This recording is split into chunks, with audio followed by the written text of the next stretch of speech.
Welcome to week 6 of this course. The presentation today will be on the industrial aesthetics, purity, and perfection.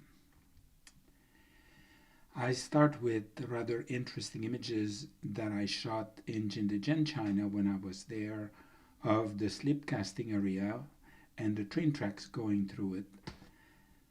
It's this, people work under those kinds of conditions in some part of the world in an industrial context. And a scene one sees regularly in Jingdezhen as well, people carrying pots in all kinds of very inventive ways.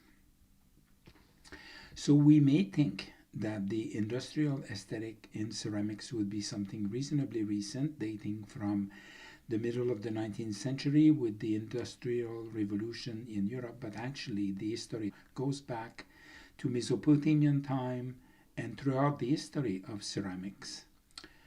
For thousands of years, people have used industrial principles like casting and making multiples, working with the separation of labor and specialized labor between various experts within workshops and so on. And all those principles of industrial making date back for a long time in ceramics. And for example, I'll show you here this image of the Baghdad battery, which dates from 200 BCE and were used to generate electrical current for the electroplating of jewelry.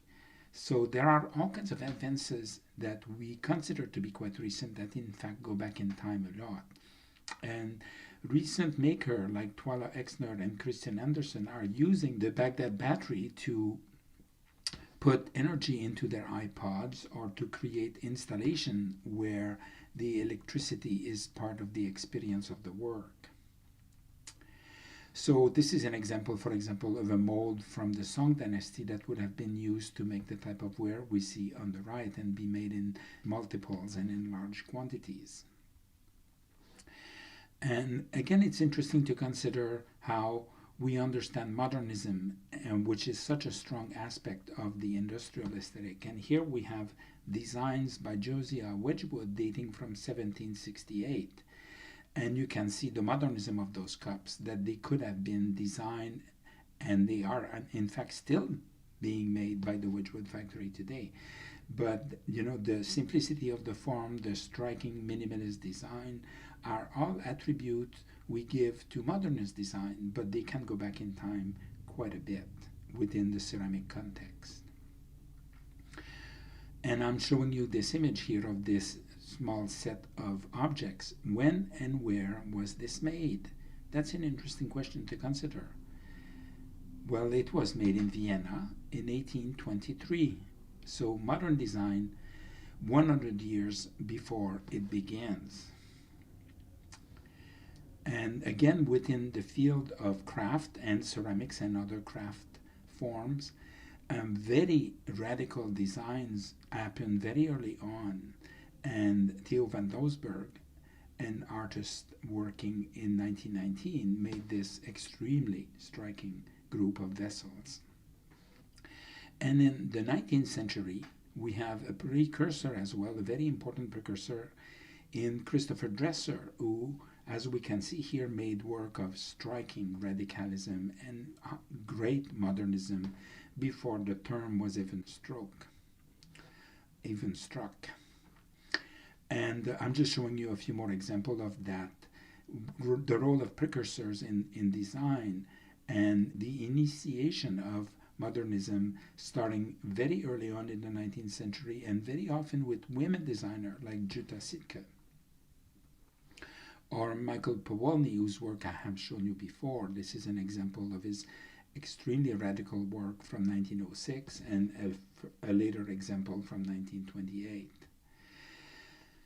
And then, of course, we cannot talk about the industrial aesthetic and modernism without mentioning the Bauhaus. And those are recent re-edition of design by Otto Linding from the 1930s. Otto Linding was a designer working at the Bauhaus in Germany in the 1930s. And Matthias Kaiser is re-editing his design in the recent past. Another designer coming from the Bauhaus is Margaret Wildenheim, She was a functional folk potter working in the United States for most of her life, but she was a student at the Bauhaus and in the 1930s designed this wonderful set. And then Walter Gropius, the founder of the Bauhaus, also designed a teapot and a cup and saucer in 1969 that's still in production today. And we cannot forget the great 20th century designer Eva Zeisel. Again, this is to stress the importance of women designer, women artists, women craft person in the development of modern art and modern design and ceramic. Now I have a sections on Canadians and then mostly from Quebec because those are people I know better in a way, and Mid-Alta in Alberta between 1915 and 1960 made very interesting design in ceramics. In British Columbia, we have Herta Gertz working in the 1950s who also made very modern and very current work at the time. Again, going back to Quebec, Céramique de Beauce in the 1950s was at the forefront of innovation in ceramic design. And people like Jacques Garnier, who was one of my teachers, and Jean Cartier made wonderful design for Céramique de Beauce. Then another of my teachers, Gaëtan Baudin, founded a company called Cial, where he designed those wares in the 1970s, and he was assisted in that process by potter Pierre Legault and ceramic maker Maurice Savoie. And right now, in south of Montreal, Porcelain Louise Bousquet is producing those type of slip casts, industrially made, but in quite small edition, beautiful porcelain work. And nearby as well, the husband and wife team of Goyer Bonneau have been making very beautiful design in small production since the end of the 1970s and are still producing today. So another interesting section is ceramics and computer technologies. Computer technologies are changing ceramic in radical ways, both at the level of 3D form and 2D surfaces, as we will see. And Martin Noel, a very early virtual designer, in 1975 designed this teapot called the Utanalog teapot. And it's the first three-dimensional virtual design ever made on a computer. And it's not uninteresting that he used a teapot to do such a thing, because a teapot is a complex object with a hole in the spout and a handle attached to the body and then a lid that fits on top. So it has all kinds of problems interesting for a virtual designer to grapple with. And the original inspiration was a teapot that he took in the kitchen of his home and brought to his studio to design. So the Utanalog teapot is a very important object, and makers now are producing it industrially and then are inspired by it as well, because you can download the software to make such a teapot, and then you can distort it and modify it in all kinds of ways, and this is what those makers are doing. About 20 years ago, John Balistreri, using a sedimentation printer, replacing the material in that 3D printer with ceramic material, started to explore the possibility of 3D ceramic digital printing. Those are some of his earliest examples, including a Utanalog teapot, as we see on the right. And then some people used digital technology to create work that remain virtual, that never becomes materialized in any way. But because of the great potential of digital technology to create very complex and exciting forms and surfaces, and the conflation of the two, which is central to ceramic aesthetics, people like Stephen Goldthwait and Damien Moon in Australia make this type of work that is basically virtual in its intent. And so does Jeroen Bechtold in Holland, designing work that sometimes is produced and sometimes remain impossible to make because of the complexity of the forms he achieved in a virtual context. So people using CMC carving, for example, engaging with the modification of form and the modification of molds to make new work. Or Brian Zibes, again, using CMC carving to modify a porcelain tile so that it embeds in itself the X-ray image of his own dentition. And then this becomes, through translucency, a very beautiful visual experience. And Brian Zibes, again, working collaboratively with Potter Sean Spangler, make work combining analog and digital conflation. Some aspect of those works are digitally printed, and some of them are handmade, and the mixing of the two creates a very interesting dynamic relationship. Using water jet cutting that's engaged with computer technology and computer software, all kinds of exciting work are being produced right now, and this is just one example of that. And of course, you can distort and morph things very readily with digital technology, and then those models can be printed. From those prints, mold can be made. From those molds, objects can be produced. And this is an example of that here.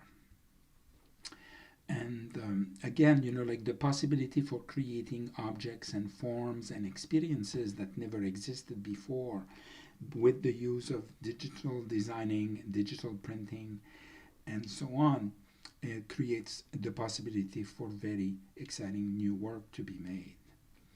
So this is an example here of a 3D extruder printer where soft clay is extruded from a nozzle and then built up more or less following the coil printing process.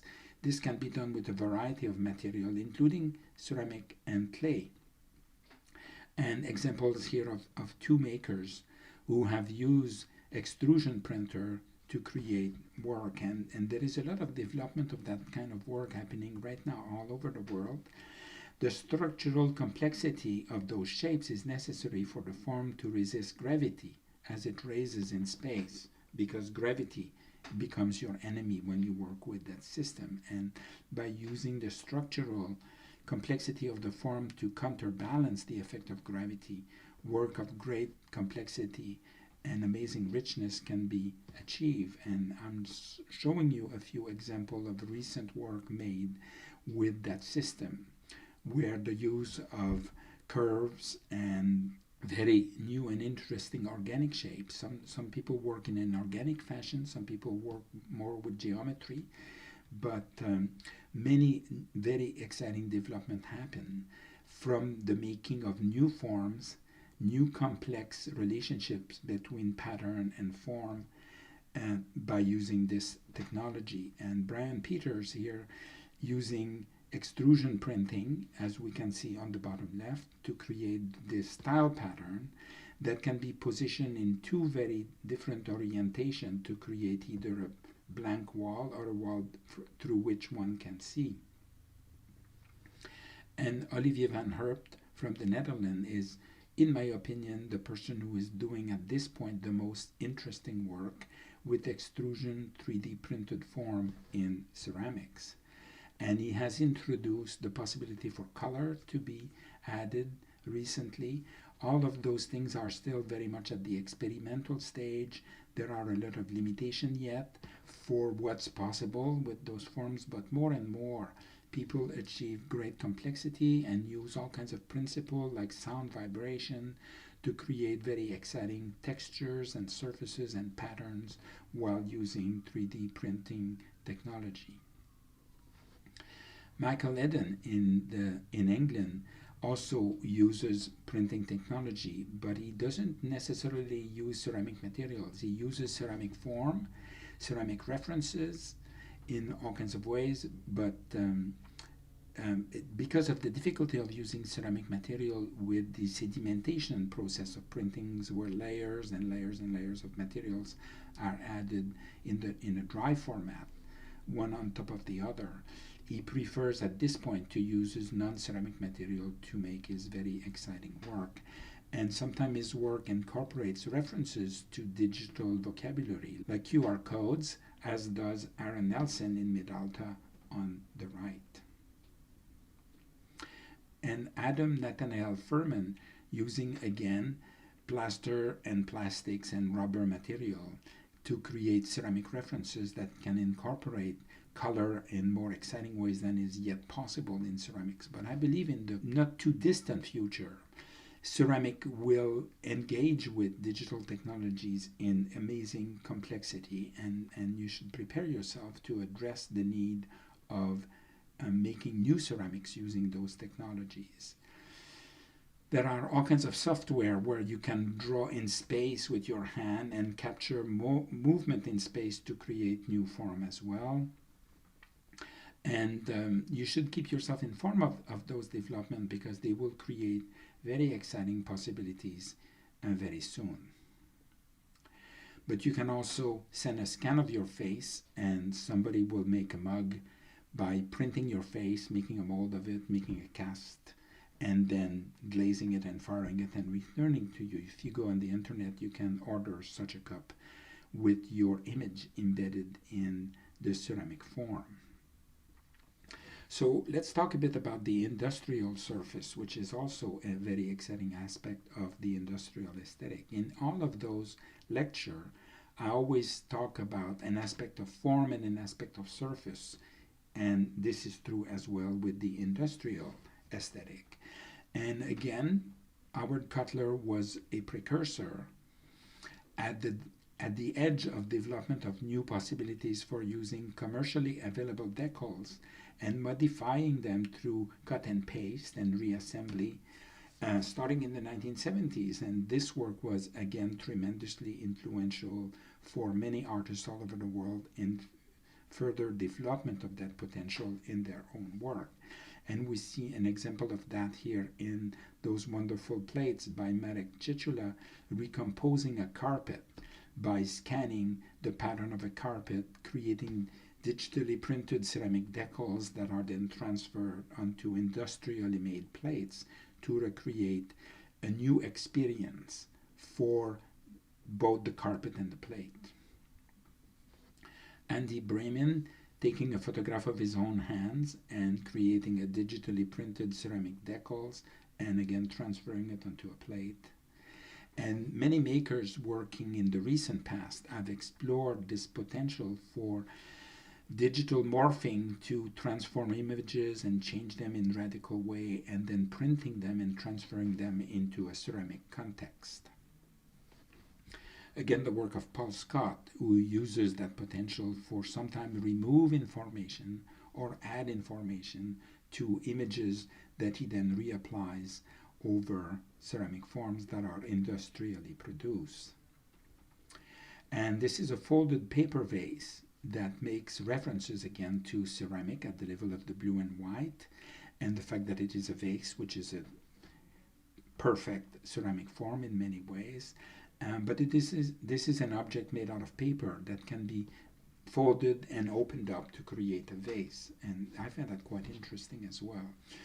And you can see here how the coming together of a complex form and a complex surface, both of which are digitally made, creates work of great freshness. And people use all kinds of references to ceramics and pottery form in their internet presentations as well. You know, like the image they present on the internet on their website, and all kinds of games as well are introducing pottery forms and the breakage of forms and so on and so forth in that context. So here I have a rather interesting selections of broken, incomplete, and imperfect work. We understand industrial work to be perfect, and its purity is part of its quality. But there is a lot of imperfect work being made in an industrial context right now to more or less contest this oppressive nature of perfection that has existed throughout modernism to a large degree. And many new designers are introducing objects that appear to have been broken, appear to have been repaired, although this is an object that is not at all broken in any way. It just appears to be broken. And Ella Jungerius, one of the major designers working in ceramics, right now, introducing aspect of incompleteness or imperfection in our work. And there is a lot of that type of work, and Armand in the early 1980s was one of the first to explore this potential by making work that only offers half of the form so that the 3D form acquires a 2D aspect and makes you aware of that transference from 2D to 3D that happens so often in design practices. Or people making work that appears to be handmade, which would make each of those forms completely unique and different from any other. But the handmade quality has been transferred into the casting process so that each form is actually identical to the other. And it's only at the level of glazing, by the very strategic use of drips and glazes, as we have seen before in the flux aesthetics, that each object that is identical at the level of form becomes unique at the level of surface. Livia Marin, whose work I have shown you before, again making references to industrial form, industrial surfaces, the blue willow pattern and other patterns in her very exciting conceptual work. Or again, people who use the feel and sensibility of handmade things built with slab to make work that is actually cast and can be made in multiples. So people make all kinds of references to the nature of a pot. What is a pot? How does it work? What is the difference between its exterior and its interior? What if the interior became exterior and became a form in itself, as we see on the left? What would happen almost in a psychological way if two cups and saucer became joined, became a couple, engage in a relationship? Because ceramic objects can engage very deeply with psychological experiences of humanity. And those people here, by transferring cheap metal into much more fancy and expensive ceramic on the left, or creating work coming from an industrial context that has then been transformed with ceramic decals that look like dirt and residue but are actually decoration within this system. So there is all kinds of very inventive work happening right now. I'll be showing you a large quantity of such works just to open up your eyes to what people are doing with different material, introducing new processes within the context of ceramics, new ways of creating surfaces. And Marek Ciechola going to a porcelain factory and using the work by stacking it in a strategic way, firing it in a wood-fired kiln so that it gets embedded with ashes and fuses together as one unit, and using industrial processes to create work like the like of which we've never seen before. Again, to speak of issues of anxiety and psychological issues with which we are faced right now in the world in which we live. I now have a selection of very unusual objects in ceramics, because that's interesting as well to consider, like the avant-garde La Boule, which is a complete set of dishes that reassemble as a perfect sphere, or this very interesting bowl that can also become a wig if you put it on your head, and very interesting teapots that behave in all kinds of interesting ways, that controls your behavior, that forces you to handle it in a certain way. And I include here an example of the Brown Betty, which is the most successful teapot design ever. It's made in quantities for the last 200 years and it's still in production today. There are hundreds of thousands of those teapots all over the world.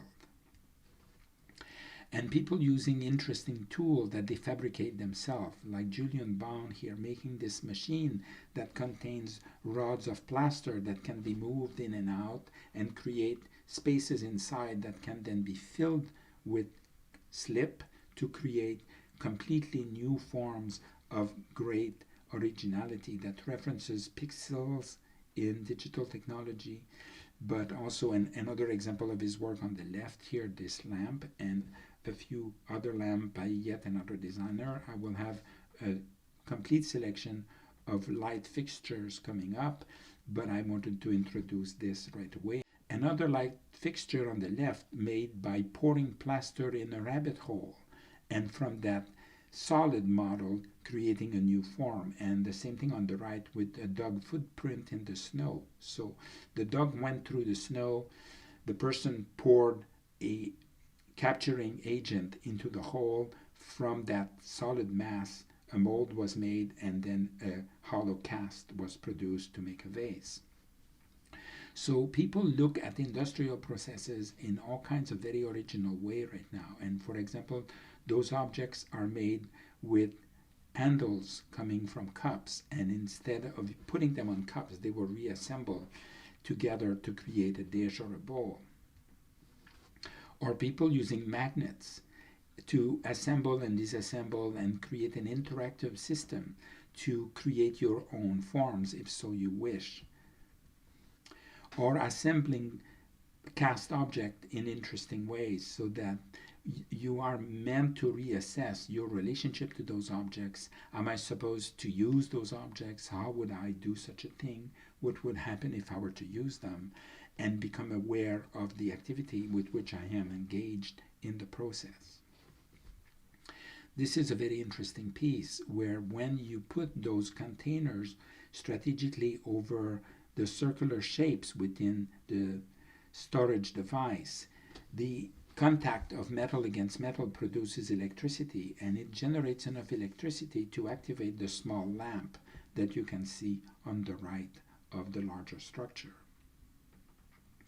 And here is my section of light fixtures. I'm not going to say very much about each and every one of those images, but it's interesting to consider how many approaches to light and light fixtures exist right now, like this lamp made with cup and saucer on the right, and other example of that here. There has been in the recent past a tremendous investigation of how ceramic form, ceramic materials, ceramic processes can be used to create new light device. And some people even don't make anything at all. They just go to an hardware store, buy all kinds of electrical devices, and reassemble them in strategic way to create lightning fixtures. And we have examples of that here with those candlesticks.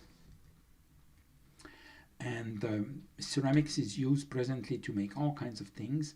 And this is a mostly porcelain telephone on the left. And again, another example of using existing devices to create new forms for lighting fixtures. The great American artist Kiki Smith, the celebrated sculptor working in a celebrated company, made those lamps at Nymphenburg in Germany. Again, it takes about incompleteness and fragmentation, which is something we will look again into the depth lecture, the very last lecture of this course, and this could serve as a brief introduction to that potential here. People using LED lights and inserting LED lights in exciting ways within ceramic form. On the right, we have a porcelain remote control. It's quite interesting to consider how new development like LED technology can insert itself within ceramics to create new experiences as well. And it just goes on and on and on and on. All kinds of people all over the world exploring the possibility for new shapes, new form, new ways of introducing light and other material and electricity within the context of ceramic, using the potentials of translucency to create very beautiful surface effects. And some people do that in an industrial context, like we have seen with Ladro in Portugal previously, or into their own studio working now. And this also incorporates sometimes digital technology. Those forms are thrown on the wheel and reassembled to create very effective lighting experiences, making chandeliers and suspended effects that cast shadow all over the room in very wonderful ways. And then I have similar sections of sound devices here, because ceramics is actually a very great conductor of sound. And if you put your iPod as it plays music into this ceramic instrument, it will amplify the sound in the room. And this is a principle that many makers, both small design firms or larger company, um, produce objects to amplify the sound of your music device, and all kinds of very exciting things are produced that way.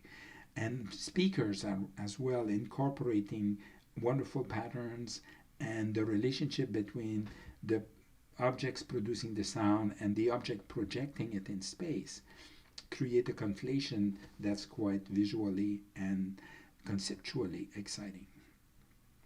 So speakers for the projection of music come in all kinds of form. You have here a Putin, Obama, a sound collector that if you put on your head, you will hear ambient sound more clearly.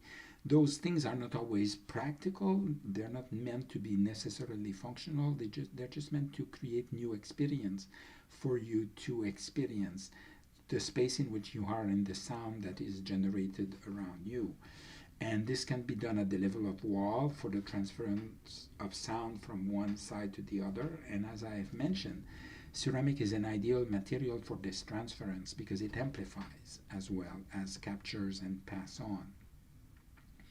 And more example of that here by those makers of various speakers in various ceramic material presented in all kinds of new ways. And if your radio was encased into a ceramic shell, again, the sound it produced would be amplified.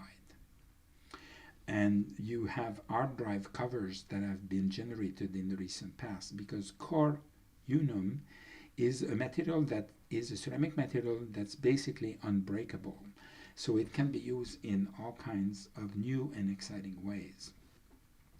And I'm just adding a few more images of, again, this use of sound and sound device and all kinds of new material used in new ways. And I particularly like this Vessel Orchestra by Oliver Beer because he has put capting devices into those historical pots, and the vibration the pot generates creates a sound that is then captured to create music of a very specific kind that he called the Vessel Orchestra.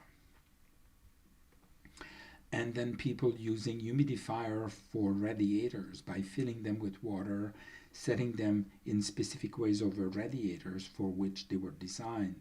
Then they release humidity over time. And people making planters for gardens in all kinds of forms and shapes. Making stacks of vessels that create sculptural objects like we see here. There is a lot of that kind of work happening again all over the world where people use the potential for industrial forms and multiples to be reassembled into exciting ways. And working within the context of factories to make references to space capsules to make new vessel form. Aldo Backer is one of the wonderful designers working now, making a lot of work in ceramics, which expands on that understanding of interior-exterior surface form relationships. And this is just a brief selections of the kind of things that people are exploring right now, making references to antiquities, but also creating new forms of great originality, incorporating new ways of embedding different materials together, different handling experiences, and making work in ceramic that may be impossible objects in a functional context, but make you aware of the nature of material and the nature of activities that they can potentially engage with in a conceptual way more than in a rational, practical form. I quite like this cookie jar, again making references to digital technology in interesting ways. And I have a section here on new materials. There has been a lot of new material discovered and developed in the quite recent past, and materials that is basically so resistant to shock that it can almost never be broken. And porcelain cell phones, porcelain speakers are being made, porcelain knives, porcelain scissors. If you drop those on cement, They will not break. They can chip quite easily, but they're extremely strong at the level of shock. And this is an example of that here by Vancouver designer Lucas Peet, which has designed a porcelain knife with this material. Honeycomb extruded porcelain used in catalytic converters in car mufflers to clean exhaust fumes are also a new material developed in the last 50 years or so in ceramic technology, and Greg Roberts, carving it, has made this wonderful object on the right. So catalytic converters for car exhaust to clean up the air coming out of the muffler again can be modified and transformed and changed in radical way to make works that could not have existed before. And this system of extruding very engineered ceramic material with very specific properties can be used to remove bacteria and pollutants from water, to make nanofilters. And ceramic can take all kinds of form. It can be made into paper, into cardboard, into textile, into tapes and thread, which can then be cut and sewn and glued to become rigid porcelain after firing. So when you buy those materials manufactured by 3M, they have flexibility and they can be modified in all those exciting ways. And when you fire them, they then become porcelain. And this is example of some works made using those materials. When you can see how the flexibility of the material has been captured and made rigid within the context of firing it into a kiln and firing it over support systems so that it distorts in very strategic ways and make, again, work that could not have existed before. And using those types of material and water jet cutting, Chris Wright, making a reference to the Portland vase, which we have seen in the classical aesthetic and again in the decorative aesthetics later on, has made quite an extraordinary object here. Again, Marek Cieśla, which is always at the forefront of all those development within ceramics, making an unbreakable porcelain container that can actually be dropped on cement. I have handled such an object before. I have dropped it myself over cement. It just bounced around as if it was made out of plastic, but it is porcelain. And again, droop design using woven fabric to create a handle over a rather traditional slip cast porcelain form. So people use those technologies, high impact resistance porcelain, to make briefcases, to make USB flash drives. And of course, we have to keep in mind that the space shuttle at re-entry into the atmosphere eats up to a very large degree, and the underside of the space shuttle is completely covered with highly engineered ceramic tiles to resist the friction of re-entry and the heat generated by that friction. People make ceramic brakes as well for racing cars and so on.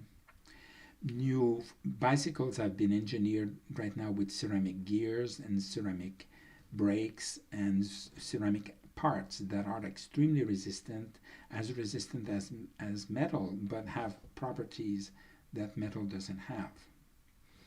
The ultracapacitor battery incorporates ceramic in critical ways, and some air filters as well use ceramic components that have been recently engineered and discovered.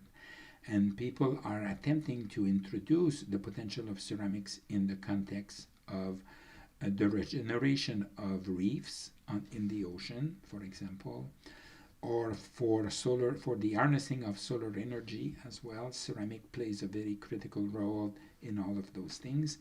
And now I have a brief selections of work relating to war, because it sort of fits in various ways through the use of multiples and various process of making with the industrial aesthetics. But as far back as a millennium ago in the Middle East, people were making grenade that they would throw at their enemies. And we have here the very beautiful ethical mouse trap on the right, which captures the mouse but doesn't kill the animal, so you can release it after capturing it. And you have here an example of a large quantity of spent ceramic grenades on the left that were found in an archaeological site. An example of those grenades made in Japan in historical time. And many recent makers, like Atelier Polyèdre, which is a design collective, have made bombs references in their ceramic objects, as do Diane Ashjadi, Mona Atoum. It's quite interesting to incorporate references to grenades and bombs and so on within a ceramic context, which is so innocent and so familiar, and the conflation of those two contrasting system and context make work that adds to the efficiency of both. I have shown you those works by Charles Craft, which again works on those very principles. And armored tanks can also be covered with ceramic panels to prevent them being affected by bombs nearby. Armor vests also incorporate impact-resistant porcelain plaques to protect the wearer. You can have armored cars with ceramic panels as well for similar reasons. Nuclear missiles nose cones are actually made out of ceramics. So ceramics finds itself in all kinds of interesting contexts within the industrial aesthetics. And Frederick Reed, designing Fiesta ware towards the middle of the 20th century, using radioactive uranium glaze, which are actually radioactive. Those are not produced anymore for obvious reasons, but you can still find them in second-hand and antique stores. And then I have a section on white. Why white in the industrial aesthetics? Why is it that most ceramic produced in an industrial context is white? And we have the example of Henry Cole. In 1846, he was the first designer of an all-white dinnerware set. Prior to that, dinnerware came in all kinds of colors and with all kinds of patterns, and he was the first to say, I'll just make my design all white, and of course it became the standard. We have an example here of those wonderful cup and saucer by Japanese-American sculptor Isamu Noguchi with the original plaster model on the right. This great cup, sort of fragmented and deconstructed cup by Bertrand Fèvre from France. Ceci n'est pas une tasse, this is not a cup. And all kinds of designers are using white in ceramic production right now. It's very, very current still, whether the objects are handmade, as we see here, or thrown on the wheel, or industrially produced using slip casting in this case. And we have an example of white as a form, surface relation on the right, and the use of black as well. Black is less used because it shows staining and drips of water and anything that dries on the surface in a very obvious way. So, but people give it a shot once in a while, and we have an example of that here with the use of gray as well. But white is still the prevalent color in many industrial approaches to make the making of dishes in ceramics, although it's being contested by makers of small editions and of those types of wares. And I'm just introducing you a few young designers who are using slip casting and industrial processes to make this type of work now. And Ian Johnson, using industrial principle of multiples, slip casting, and working in an industrial context in China to make this wonderful installation work called Refuse Sculpture Bag Suite in 4x4. And you may want to research what Ian Johnson has done and why he has done it and what is the meaning of this work. But people using a cast of a human leg, putting it into 3 pieces and then slip casting them to make 3 distinct vases that are related to one another through their origin. And making objects that challenges you to reassess your relationship to them, whether they are actually functional or not, and how would you use them and why make something of that nature. Inventing new form, exploring new possibilities for form. And how about color? Many new colors are being developed in an industrial context in ceramics right now. Color that would have been impossible to exist before and now are becoming standard. So people working in ceramics should become aware of the development of new colors and what happens when a similar object is of a different chroma quality. And there has been, again, a tremendous exploration of this potential for color to create visual experience, new experiences, new qualities of surface, and so on, that make references to painting, to sensuality, through the tactility of the form and the tactility of the surface with the use of unglazed slip cast colored clays. And it is quite interesting to see how color can inform and impact your experience of a work in terms of connotations and relations that are implied by the color, and how different sets incorporating a variety of color can engage with a variety of new experiences. And we find examples of that in art schools happening right now all over the world, where those kinds of explorations are going on. But those explorations have been going on for quite a while. This is a Memphis piece from the 1980s, where you can see how each and every aspect of the form is of a different color. And people using the possibility of layering colors with slip castings, with multiple refilling and emptying of a plaster mold to create those layers of different colors within the thickness of the wall of the form. So I have another brief sections here on other approaches to industrial sensibilities, because designers like Marcel Wanders are exploring the potential of, for example, embedding a sponge with slip and then firing it in a kiln, so in order to create a completely new object that would not have existed before, or capturing a photograph of his snot as he sneezes and then changing its scale, printing it digitally, creating a complex mold to make it into porcelain so that it becomes a flower vase, which adds to the relationship between the nose and the snot and the smelling of the flower in quite complex ways. A potter like Taizo Kuroda making throne on the wheel forms that are all unique, but speak of that purity and perfection coming from industrially made shapes that could have been cast.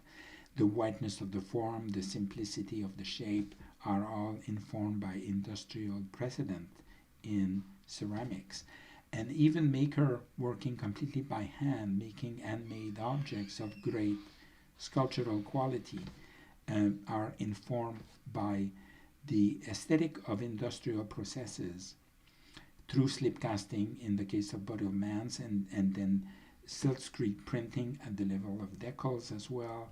So it's quite interesting to consider how many makers who make unique, very original work that exist in only one exemplary still make work because of their sensibility and quality reference industrial processes, industrial forms, industrial qualities, and that creates an interesting conversation and relationship between handmade work and industrial work made in large quantities, in multiples, and this is what Clark Toomey is exploring in this installation of 1,345 reproduction cups made following an handmade original from 1720.